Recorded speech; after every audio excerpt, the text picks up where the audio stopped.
कौन आ गया? साधु नाम का बढ़िया। ध्यान से सुनो, थोड़ी कथा रहेगी, ध्यान से सुनो। साधु नामक बढ़िया आया। बढ़िया ने कहा, हे उल्कामुख नामक राजा, तुम किसकी पूजा कर रहे हो और क्यों कर रहे हो? उल्कामुख नामक राजा ने कहा, मैं सत्यनारायण भगवान की कथा कर रहा हूँ। मेरी कोई संतान नहीं थी, मेरा बेटा नहीं था, इस कथा से मुझे बेटा मिला। तो साधु नामक बढ़िया ने कहा, बेटा मिल गया तो छोड़ पूजा, मैं अपना काम बंदा तो भाड़ में जाए, तो छोड़ो, भगवान किसका क्या किसका क्या। साधु नामक बढ़िए को तुरंत उल्कामुख नामक राजा ने फटकार मारी, हे राजन, कितनी गलत भावना है तेरी। इसका मतलब ये थोड़ी कि भगवान ने हमें कुछ देगा तो भगवान को अंगूठा दिखा दो, ये नहीं। हम लोगों की भावनाएं होती है कि हे माँ भगवती, मेरा बेटा पास हो जाए तो हलवा चढ़ाऊंगी। क्या चढ़ाऊंगी? हाँ, फेल हो जाए तो पूरी भी चढ़ाई। तब पूरी तो छोड़ो, तब तुमने रास्ता भी बदल देना है। उस मंदिर में लोग जाते ही नहीं कई बार कि इस माँ में शक्ति नहीं है, हनुमान जी में शक्ति नहीं, ये सब बकवास की बातें होती है। उस भगत के मन में ये भावना होती है जिसके मन में कपट होता है। हमेशा भगवान के प्रति हो चाहे किसी के प्रति हो, अगर रिश्तेदारी निभानी हो तो निष्कपट निभाओ, निस्वार्थ भाव से निभाओ। भगवान से प्रेम करना हो, भगवान का भक्त बनना हो तो निस्वार्थ बनना चाहिए। और आज उल्कामुख नामक राजा ने कहा, हे साधु नामक बढ़िया, तो कैसी बात कर रहा है कि मैं मेरा बेटा हो गया तो मैं कथा को छोड़ दूं? बोले नहीं, मैं इस कथा को हमेशा करता रहूंगा। और आज ध्यान से सुनना, और साधु नामक बढ़िया की भी कोई क्या नहीं थी, उसको उपाय बता दिया। साधु नामक बढ़िया अपने घर में गया, घर में दौड़ा और अपनी पत्नी को आवाज मारी, देवी सुनती हो, एक बहुत सुंदर उपाय है। और उसकी पत्नी का नाम क्या था? लीलावती। क्या नाम था? लीलावती। लीलावती ने कहा, पतिदेव जी क्या हुआ, चिल्ला रहे हो तुम, क्या बात? आज तुम कहीं पूजा पाठ से आ रखे हो, कुछ अच्छा हो रखा है, क्या बात? बोले नहीं नहीं देवी, सुनो, एक बहुत सुंदर उपाय है, अगर उस उपाय को हम कर देंगे तो हमारी क्या हो जाएगी? संतान। लीलावती ने कहा, सुबह से शीघ्र, शुभ काम में देर मत करो, इस कथा को तुरंत कर दो। बेटा कब होगा, बेटी कब होगी, बात की बात है। अरे कल तक हमारी संतान नहीं थी तो क्या हम जी नहीं रहे थे? तो बकवास की बात है कि संतान से कोई जिएगा, ये कोई बात नहीं है। लेकिन इस कथा को करो, इस कथा को तुरंत कर देना चाहिए। साधु नामक बनी ने कहा, देवी मैं पैसा खर्चा कर दूंगा, जैसे रावत जी लोगों ने टेंट टूंट लगवा रखा, सब कुछ करवा दूंगा। और अगर उससे मुझे फल नहीं मिला तो, अब जब जीवन में तो शब्द आ जाता है तो सब कुछ ही खराब हो जाता है। याद रखना, जब लेकिन, किंतु, परंतु शब्द आ जाते हैं ना भक्ति के प्रति, सब कुछ खराब हो जाता है। बोले अगर अगर मैंने कथा की, पैसा खर्चा किया, अगर नहीं हुआ तो देवी ने कहा, पत्नी ने कहा, तुम चिंता मत करो। धर्म पत्नी का मतलब ही होता है कि जो अपने पति को धर्म के मार्ग पे ले जाए। यहाँ पे कितनी धर्म पत्नियां जो अपने पति लोगों को बोलती है कि प्रत्येक 3 महीने में कथा कराओ, हाथ खड़ा करो। धर्म पत्नी कार्ड में लिखने स्पष्ट है, जो अपने पति को धर्म के मार्ग पे ले जाए। और एक होती है पत्नी का मतलब जो अपने पति को पतन से बचाए। किसी के पतिदेव दारू पीते हो और पत्नी ने सुधार लिया, समझ लो वो पत्नी है। और एक पत्नी होती है जो अपना भी पतन करती है, ऐसे भी होते हैं बहुत, ठीक है। और पति का मतलब क्या होता है? पति का मतलब होता है पातिम रक्षति पति, जो अपनी पत्नी की रक्षा करे। लेकिन बेचारे आजकल के पति अपनी रक्षा नहीं कर पा रहे, तो दारू पी के ऐसे सूख रखे हैं, वो बेचारे अपनी रक्षा नहीं कर पा रहे। लेकिन पति का असली अर्थ होता है जो अपनी पत्नी की रक्षा करे। बोलो सत्यनारायण भगवान की। हाँ। और आज पत्नी ने 11 रुपए निकाले। कितने? अब पत्नी ने कहा, जैसे हम गाँव में वो निकालते थे कुछ, है ना, वैसे ही उचाड़ा निकाल दिया, 11 रुपए निकाले। हे भगवान, अगर सचमुच में तू सच्चा है, किसके सामने कह रहे कि तू सच्चा है, जिसका नाम ही क्या है?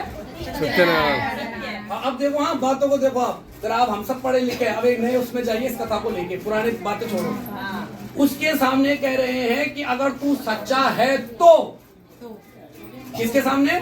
सत्यनारायण। जो सचमुच में सत्य है उसके सामने चैलेंज हो गया, अगर तू सच्चा है तो मेरी संतान होनी चाहिए, और अगर मेरी संतान होगी तो मैं भी कथा करूंगा।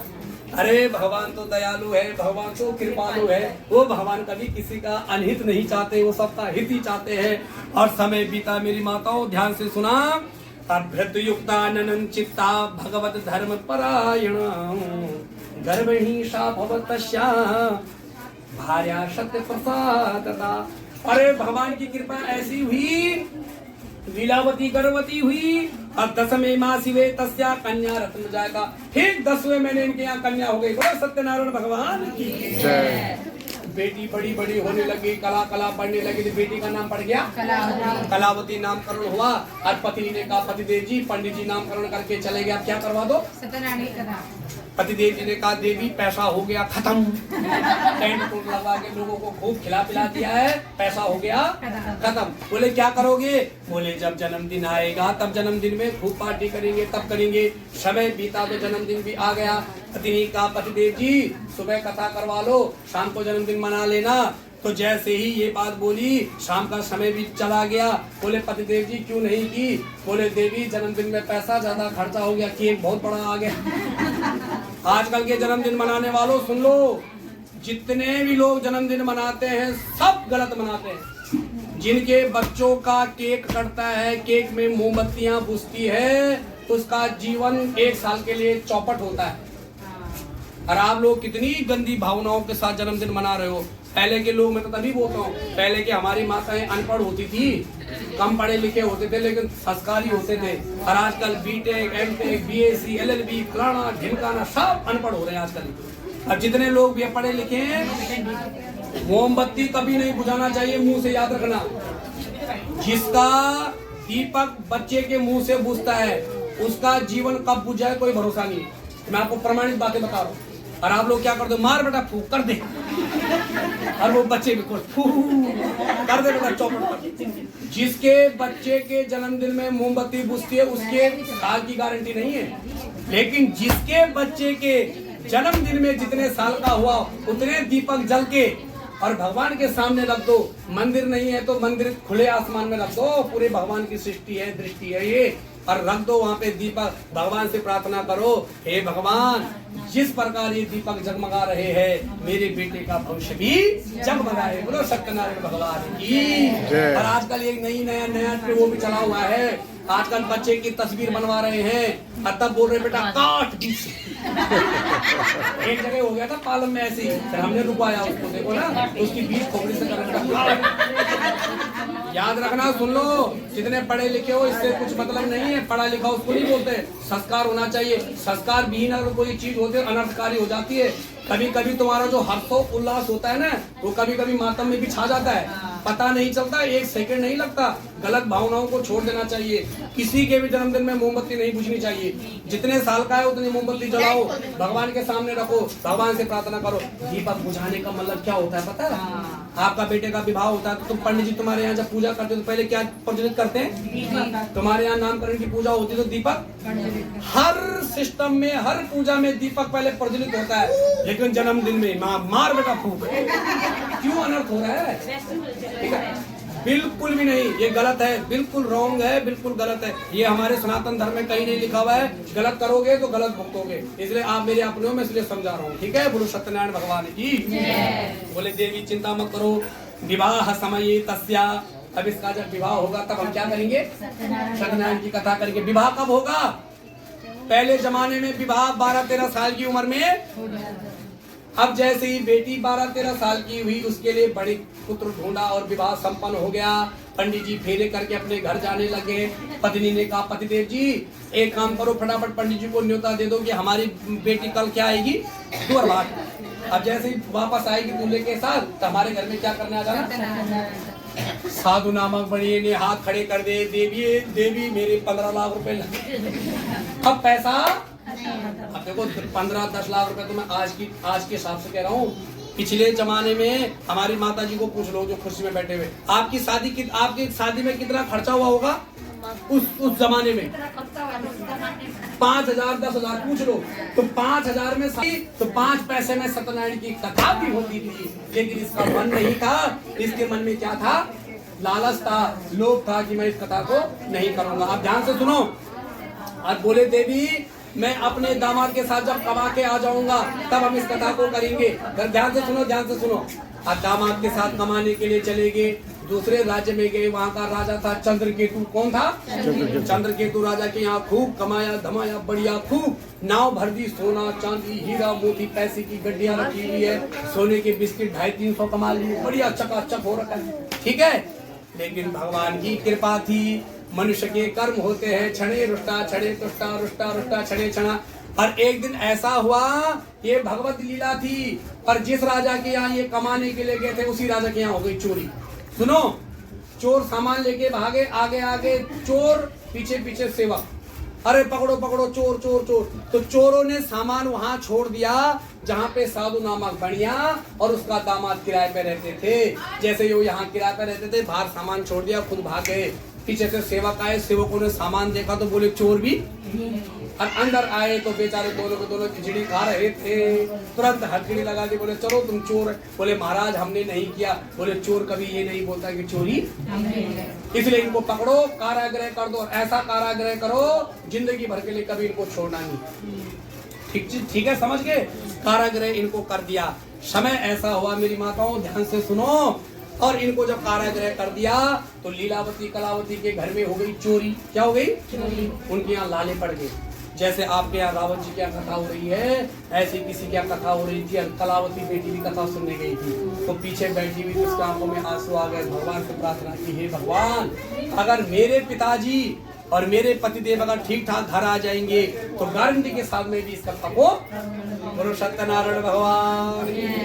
भगवान प्रसन्न हो गए, बोले बेटा जो तूने बोला सत्य होगा, और बेटा तेरे बाप का कहना नहीं मानूंगा, वो नंबर उनका झुका दूंगा। उसने मुझे इतना बेवकूफ बना रखा है, देख लो मनुष्य भी भगवान को बेवकूफ बना लेता है। बोले बेटा उसने मुझे इतना बेवकूफ बना रखा है कि अब मैं भी हार मान चुका हूँ, इसलिए बेटा तेरा कहना सत्य है, तेरा कहना मैं सत्य मान लेता हूँ। अरे भगवान ने ऐसी लीला रची, ऐसी लीला रची, चंद्रकेतु राजा के सपने में गए, हे राजन तूने जो बंदी गृह कर रखे हैं बेटा उनको छोड़ दे, अगर नहीं छोड़ेगा तो तेरा क्या हो जाएगा, पता नहीं क्या तेरा छिन्न भिन्न हो जाएगा, सब कुछ तेरा छिन्न भिन्न हो जाएगा। अब राजा डर गया। राजा सुबह सुबह उठा, और राजा सुबह उठ करके सभासद में बोल उठे, बोले भैया जो हमने बंदी कर रखे सास और ससुर और दामाद, बोले उनको फटाफट छोड़ो। सेवकों ने कहा महाराज ऐसा क्यों, तुमने तो इनको कारागृह जिंदगी भर के लिए कर रखा है, जीवन पर्यंत के लिए। बोले नहीं नहीं भैया गलती हो रखी है, डर के मारे छुड़वा दिया। जब छुड़वा दिया उनको नए वस्त्र दिए, क्षौर कर्म कराया। जब कैदी का ना, जब कैदी होता है कोई, उसकी दाढ़ी उड़ी, उसके नाखून तो ये कटवाए और उसको सुंदर अच्छे वस्त्र दे करके बोले महाराज कोई गलती हो गई तो हमें क्षमा करना। इतने में क्या हुआ, ध्यान से सुनना, लक्ष्मी अपने पति के पांव दबा रही थी। कहाँ?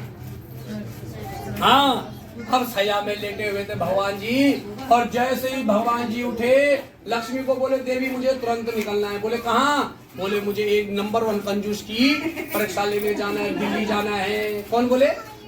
नारायण जी बोले मुझे दिल्ली जाना है। लक्ष्मी जी बोले पतिदेव जी दिल्ली मत जाओ, अब मच्छर हो गए और कोरोना दोबारा भी आ गया, हाँ मत जाओ, अच्छी जगह जाओ भैया। तो सुनो ध्यान से मेरी माताओं, ध्यान से सुनो। और भगवान तुरंत वहां से दंडी स्वामी बनकर के आज इस पृथ्वी में आ गए। बोलो दंडी स्वामी भगवान। सुनो, जब दंडी स्वामी भगवान आए ना, तो भगवान ने कहा हे साधु नामक बनिए, तेरी इस नाव में क्या रखा हुआ है? और नाव में क्या था? सोना चांदी हीरा मोती पैसा खूब भरा हुआ था। कमाई थी उसकी 2 4 5 साल की। अब इसने सोचा कि कहीं महाराज जी कुछ मांग न ले। बोले महाराज कुछ नहीं है, धूल मिट्टी कंकड़ पत्थर है। भगवान बोले बेटा नहीं सुधरेगा मनी मन, और भगवान ने भी आशीर्वाद दे दिया, तथास्तु, जो तूने बोला वही हो जाए। भगवान बोले बेटा मैं तो जाता हूँ, मेरी मेट्रो छूटने वाली है। भगवान अपने निकल गए। ध्यान से सुनना। और दामाद जी को बोला ससुर जी ने, दामाद जी जरा देखो, जरा तैयारी जरा ठीक ठाक है कि नहीं सामान। जैसे ही ढक्कन उठा करके देखा तो मेरी माताओं जो सोने के बिस्किट थे 300 वो पत्थर बने हुए हैं, जो पैसों की गड्डियां थी वो पशु के पत्ते बने हुए। बहुत हाल समाचार खराब हो गए। ससुर अपना क्या करने लग गया, सर पटन में लग गया, साधुनामा बढ़िया, हे भगवान मैं कहाँ जाऊँ क्या जाऊँ। दामाद जी बोले ससुर जी तुम्हारे साथ रह रहे कि मुझे पता चल गया तुम नंबर 1 की कंजूस और तुमने पंडित जी को बेवकूफ बनाया, और पंडित जी ने भी तुम्हें बेवकूफ बनाया। उन्होंने भी तुम्हें क्या दिया, आशीर्वाद। अरे दामाद जी पकड़ो पकड़ो पंडित जी, लेकिन पंडित जी तो ढांसा स्टेट पहुंच गए थे। ध्यान से सुनना। अब दामाद जी पीछे पीछे अपने ससुर जी के कल्याण के लिए तो करना ही था कुछ, और आगे आगे पंडित जी पीछे पीछे। अब वो पंडित जी कौन थे? साक्षात भगवान। और जैसे भगवान के पास गए, बोले दंडी स्वामी जी गलती हो गई मेरे ससुर जी। बोले क्या हुआ? बोले आप साथ चलो। जैसे भगवान साथ आए और आज साधु नामक बनी ने दंडवत प्रणाम किया, बोले प्रभु मेरे से बहुत बड़ी गलती, आज भगवान ने चतुर्भुज रूप धारण करवा दिया। बोलो चतुर्भुज रूप धारी भगवान की। भगवान बोले देख साधु नामक बढ़िया, ना मैं किसी को दुख देता हूँ ना मैं किसी को सुख देता हूँ, मनुष्य के कर्म ही उसके सुख और दुख बनते हैं। बोलो सत्यनारायण भगवान की जय। कर्म प्रधान विसर चिरा था, जो जस करहि सुत सुफल चाखा। इसलिए जो जैसा कर्म करता है उसको भोगना ही पड़ता है, इसमें कोई भी संदेह नहीं है। अब अपने घर में जाना, सुंदर सा टेंट लगवाना, बढ़िया सी कथा करवाना। तब तो साधु नामक बनिए ने भगवान से वादा कर लिया, प्रभु चकाचक गोपाल नगर क्या भैया पूरे नजरगढ़ वालों को खिलाऊंगा। भगवान बोले बेटा जब तक टेंट नहीं चढ़ेगा तब तक भरोसा नहीं, तूने इतना बेवकूफ बना रखा है तब तक भरोसा नहीं है। फिर भी भगवान बोले तथास्तु, जा तेरा कल्याण हो। अब देखो दामाद जी ससुर जी अपने घर आने लगे। जब राजा कब आता था अपने घर में तो पहले एक संदेश देने वाला आता था, समझ गए, सूचना देने वाला कि राजा जी आ रहे हैं। लीलावती कलावती घर में पूजा की तैयारी कर रही थी। किसकी पूजा? सत्यनारायण भगवान की। तब तक सेवक आ गया, दूत आ गया, अरे रानी जी तुम्हारे पतिदेव जी आ गए। बोले कहाँ पहुंचे? बोले द्वारिका मोड़ पहुंच गए आने वाले। अब सुनो, लीलावती इतनी प्रसन्न हुई मेरी माताओं, इसने किसकी पूजा, किसका क्या थाली सजाई, आरती की थाली सजाई, टीका टूका माला मोला रखी। अपनी बेटी को बोला बेटा तेरे पिताजी को मैंने कब से नहीं देखा, तू कर पूजा। अब सुनो, कलावती ने कहा तेरा ही तेरा नहीं आ रहा, मेरा भी आ रहा है। अच्छा सुनो, दूसरी बात, कल्पना करिए ये समय बहुत पहले का था। आज की पत्नी होती तो नहीं भागती, क्यों? क्योंकि मेट्रो से ही वीडियो कॉलिंग होती रहती। यहाँ पहुंच गया, यहाँ पहुंच गया। बोलो सच है कि नहीं है? अगर आज के जमाने की बात होती है, किसी का पति अगर दुबई होता या होते ही है सबके, तो ईमानदारी से बोलो कौन पत्नी है जो सब्जी मंडी चली जाती है रिक्शे में? कोई नहीं जाती। सबको पता है कि रोज इसके दर्शन हो रहे। जब वो एयरपोर्ट में था तब उसके दर्शन हुए। लेकिन मेरी माताओं उस समय व्हाट्सएप का जमाना नहीं था, फेसबुक का जमाना नहीं था, इसलिए पत्नी भाग गई। तो कलावती ने कहा कि तू तो बूढ़ी हो गई, जब तुझे इतना है